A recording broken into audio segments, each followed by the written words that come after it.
सभी को प्रणाम। हम पढ़ रहे हैं जन्म शताब्दी पुस्तक माला भावना की प्रबल शक्ति। एक बहुत ही दिव्य स्वाध्याय, एक बहुत ही खूबसूरत स्वाध्याय। आइए आंखें बंद करते हैं, गुरु शक्ति का आवाहन करते हैं और भावना करते हैं कि हमारी भावनाओं की प्रबल शक्ति पूरे ब्रह्मांड में फैल रही है। भावना कीजिए कि गुरु शक्ति के दिव्य सूक्ष्म सानिध्य में हमारे हृदय से गुरु का प्रकाश विकीर्ण हो रहा है और वो पूरे पूरे विश्व में, पूरे वातावरण में फैल रहा है। और ये स्वाध्याय जन जन तक जा रहा है और सबके भीतर वो संवेदनाएं जगा रहा है, वो भावनाएं जगा रहा है जिनकी इस पल हमें आवश्यकता है, जिनकी सतयुग में अगर हमें एंट्री करनी है तो आवश्यकता है। और हर इंडिविजुअल चेतना का सतयुग जाग रहा है और सतयुग आ रहा है। इसी भाव के साथ एक गायत्री मंत्र, अपने हृदय से गायत्री मंत्र की रश्मियों को सर्वत्र फैलता हुआ अनुभव कीजिए।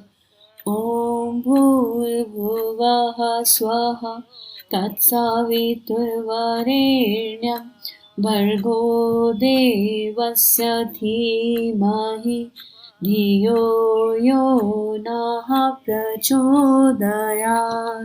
इतना सुंदर स्वाध्याय गुरुदेव करा रहे हैं कि आंखों से अश्रु आ गए।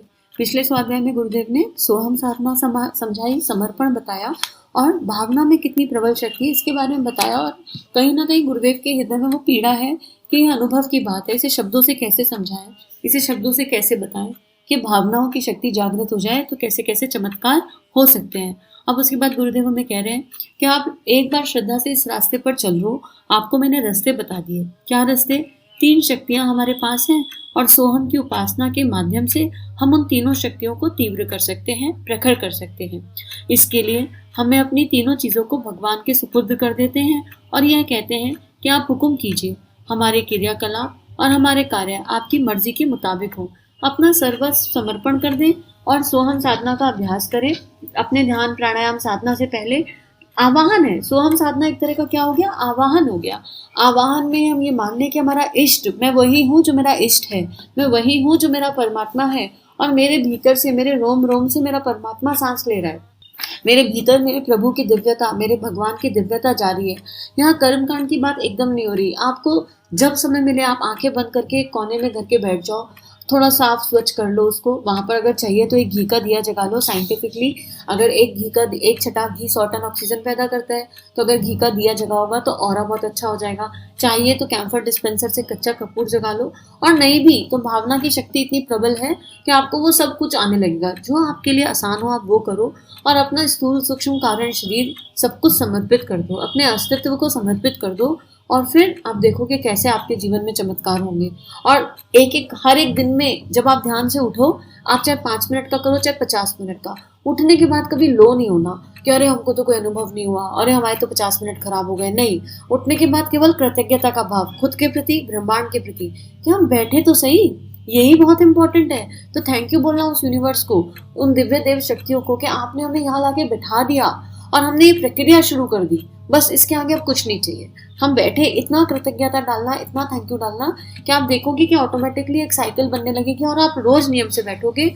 और अगर कुछ दिन छूट गए ना तो ऐसी आत्मा रोएगी, ऐसा लगेगा जैसे क्या मिस हो गया, पता नहीं कौन सी ऐसी चीज थी जो चली गई, जो छूट गई और जिसके बिना कुछ हो नहीं सकता, ऐसा फील होने लगेगा अंदर। आगे गुरुदेव लिख रहे हैं, अपनी मर्जी को भगवान पर मत थोपिए। ये गुरुदेव ने हमें पहले भी समझाया इस किताब के माध्यम से। अब गुरुदेव हमें फिर रिमाइंडर दे रहे हैं। क्या मित्रों, भगवान से आप यह मत कहिए कि आप हमारी मर्जी के मुताबिक अपना कर्म करें। यह गुस्ताखी आप मत कीजिए। ऐसा कहने से पहले आप अपनी जबान बंद कर लीजिए और यह सोचिए कि आप क्या कहने जा रहे हैं। अरे आप यह कहिए कि हे भगवान, हम आपकी मर्जी के मुताबिक काम करेंगे। कठपुतली के धागे बाजीगर के हाथ में बंधने चाहिए और कठपुतली को यह जरूरत दिखानी चाहिए कि हम आपके इशारों पर नाचना शुरू करेंगे। कठपुतली को यह नहीं कहना चाहिए कि आप हमारी मर्जी के मुताबिक काम कीजिए। आपकी मनोकामना की कोई कीमत नहीं होती। अगर कोई कीमत हो सकती तो केवल भगवान की मनोकामना की हो सकती। आप जब अपनी मनोकामनाएं भगवान के ऊपर लादने के लिए उतारू हो जाते हैं, तब फिर आप उस पुरानी वाली घटना जो बड़ी नासमझी की मालूम पड़ती है, उस घटना की आप नकल बनाते हैं। कौन सी घटना की बात मैं यहाँ कर रहा हूँ? उस घटना की जिसमें नारद जी विष्णु जी के पास गए एक दिन और कहने लगे, हमारी मनोकामना पूरी कर दीजिए। भगवान को बड़ा आश्चर्य हुआ। भक्ति और मनोकामना भक्त की जिंदगी में एक साथ कैसे हो सकती है? भक्ति के भीतर मनोकामना बैठ गई तो फिर भक्ति कैसे आएगी? भक्ति आएगी तो मनोकामना नहीं रहेगी, और मनोकामना आएगी तो भक्ति नहीं रहेगी। क्या गुरुदेव ने एकदम क्लियर कर दिया है ना, क्रिस्टल क्लियर, कि अगर मन में कोई इच्छा है, अगर मन में कोई भाव है और अभी भी ऐसा लग रहा है कि मेरे मन का हो जाए, तो फिर भक्ति का जागरण नहीं हुआ। और क्यों नहीं हुआ? ऐसा नहीं है कि हम अपने भगवान से अपनी बात नहीं रख सकते। हमारे पिता है भगवान, हमने अपनी बात रखी, लेकिन हमें थोपना नहीं है। हे भगवान, हे परमात्मा, मुझे लगता है कि मेरे को इस चीज की जरूरत है, अगर आपको उचित लगे तो दे दो, और नहीं लगे तो ये इच्छा ही विलय कर दो ना, जो अंदर से निकल कर आ रही है। ये भी तो कहा जा सकता है। लेकिन हम रोने लग जाते हैं, बिलखने लग जाते हैं। बच्चे को एग्जाम में पास करा दो, उसका यहाँ पर क्लियर करा दो, बच्चे की शादी करा दो, हमारे पास 100 चीजें होती हैं, बिजनेस अच्छा करा दो, घर का लोन पास करा दो, हमारे पास 100 संसारिक चीजें हैं। हमको ना कर्म फल याद, ना अपने पूर्व जन्म याद, ना ये याद के जीवन में इस समय जो घटित हो रहा है वो कहीं ना कहीं हमें ऊपर उठाने के लिए घटित हो रहा है। मैं ये भी नहीं लगता मुझे तो एज एन इंडिविजुअल कि कर्म का फल मिल रहा है। ऐसा क्यों ही सोचना है कि कर्म का फल मिल रहा है? हमें बस ये सोचना है कि हर घटना जो घटित हो रही है वो हमें एक लेवल अप ले जाने के लिए घटित हो रही है, और हमको वो एक लेवल अप जाना ही जाना है। बस हमको अपना चिंतन में कृतज्ञता रखनी है, हमको भगवान से झिक नहीं करनी, भगवान से ब्राइब वाला काम नहीं करना। हमको ये कहना है कि बस आपकी इच्छा में मेरी इच्छा विलय हो जाए। और ऐसा नहीं होता कि हमेशा ये भाव बना रहे, क्योंकि परिस्थितियां कठिन होती हैं, बड़ी पीड़ादायक हो जाती हैं। फिर ऐसे में क्या करें? ऐसे में शक्ति मांगे। कठिन परिस्थितियों के लिए संवेदना नहीं है, ऐसा नहीं है। बहुत कठिन परिस्थितियां आती हैं, अभी मनुष्य रूप में आया तो प्रारब्ध तो कटेंगे। तो ऐसे में पूरे दिल से, पूरे मन से, पूरी अंतरात्मा से संवेदना मांगे, शक्ति मांगे। हे प्रभु, हे भगवान, जो भी मेरी ये स्थिति है, इससे पार निकलने की मुझे शक्ति दे दो। मेरे अंतःकरण में वो भाव जगा दो कि ये समय निकल जाए। गुरु कृपा का ये मतलब नहीं होता कि जीवन में मुश्किलें नहीं आएंगी। गुरु कृपा का अर्थ है कि मुश्किलें आएंगी, लेकिन वो कब निकल जाएंगी पता नहीं चलेगा, क्योंकि कोई होगा जो आपको गोदी में लेके बैठा होगा और चला रहा होगा। आपको लगेगा कि आप जी रहे हो, पर आप जी नहीं रहे होगे। और फिर इसी में दूसरा एग्जाम्पल देते हैं गुरुदेव, किसका? नारद जी का। नारद जी को क्या हुआ?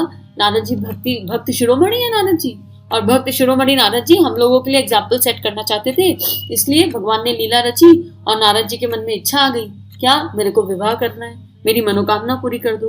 और मनोकामना ऐसी कि विवाह की। और भगवान सोच रहे हैं जो नारायण नारायण करता रहता था, आज वो ये कैसी बात कर रहा है, ये नारद के मुंह से क्या निकल रहा है? भगवान जी समझ ही नहीं पा रहे हैं कि इनकी भक्ति को क्या हुआ। सब लीलाधर लीला कर रहे थे ताकि हम लोगों के लिए एग्जाम्पल सेट हो जाए। पर उस पल तो नारद जी आसक्ति में, मोह में डूब गए।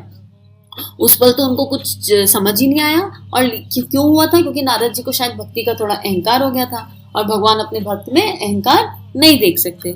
अब नारद जी के ऊपर अपनी जो विश थी वो इस कदर हावी थी कि वो भगवान जी के पीछे पड़ गए, नहीं हुक्म चलाने लगे, नहीं हमारी बात मानो, नहीं हमारी बात मानो, अरे हमारा विवाह करा दो। और भगवान जी कह रहे हैं नारद तू बूढ़ा हो गया है, तेरे मरने के दिन आ गए हैं, तुझे विवाह क्यों करना है? नहीं, हमको तो विवाह करना है, हमारा तो विवाह कराओ, और हमको मालदार भी बनना है। हमने तो एक राजकुमारी देख ली है राजमहल में, और हमको तो उससे शादी करनी है और कुछ करना ही नहीं। और यही हम लोग लाइफ में कर रहे हैं। क्या कर रहे हैं? या तो हम वासना के गर्त में गिरते जा रहे हैं, या पैसा पैसा पैसा कर रहे हैं। हम सच्चाई को समझ ही नहीं रहे जीवन की, राइट? और हम इसके पीछे भागते जा रहे हैं। कहीं तो स्थिर हो जाइए, कहीं तो एक पॉज दीजिए और समझिए कि जीवन क्या है। और नीड और ग्रीड का अंतर समझना बहुत इंपॉर्टेंट है। रिक्वायरमेंट और लग्जरी का अंतर समझना बहुत इंपॉर्टेंट है। रिक्वायरमेंट तो पूरी करनी है, स्वावलंबन को तो गुरुदेव ने भी कितना इंपॉर्टेंट बताया, बहुत ही इंपॉर्टेंट है। हर इंसान को, हर मनुष्य को स्वावलंबी होना चाहिए, लेकिन संग्रह का भाव नहीं बताया कभी कि हम संग्रह करते रहें और अपनी रिक्वायरमेंट्स को इस कदर बढ़ा लें कि फिर हमारी जरूरतें पूरी ना हो, फिर हम इसी दिशा में बढ़ते रहें, फिर हमको काम करने के 8 घंटे कम पड़ जाए क्योंकि हमको ज्यादा कमाना है। वहां पर एक लाइन क्रिएट करना बहुत इंपॉर्टेंट है। लेकिन अब नारद जी तो समझ ही नहीं पा रहे हैं। उनको तो स्वयंवर में जाना है, उनको तो विवाह करना है।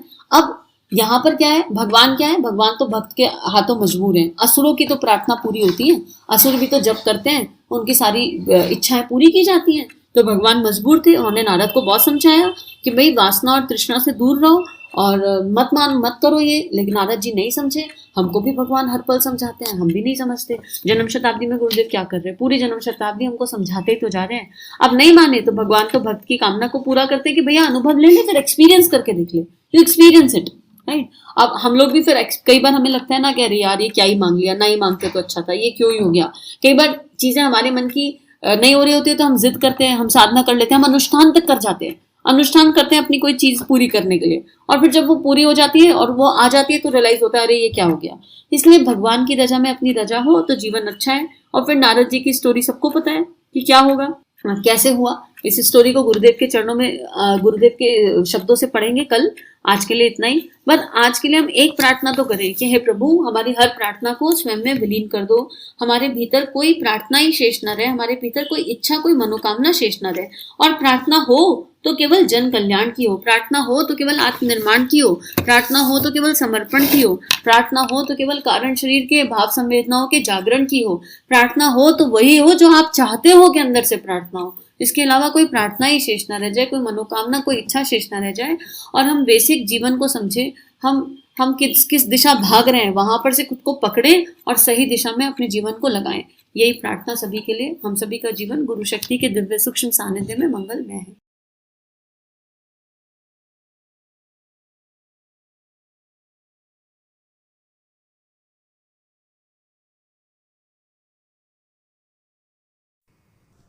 हमारे YouTube चैनल को सब्सक्राइब कीजिए और बेल आइकन पर क्लिक कीजिए ताकि आने वाली सभी वीडियो की नोटिफिकेशन आपको मिलती रहे। आप सभी को बहुत बहुत थैंक यू।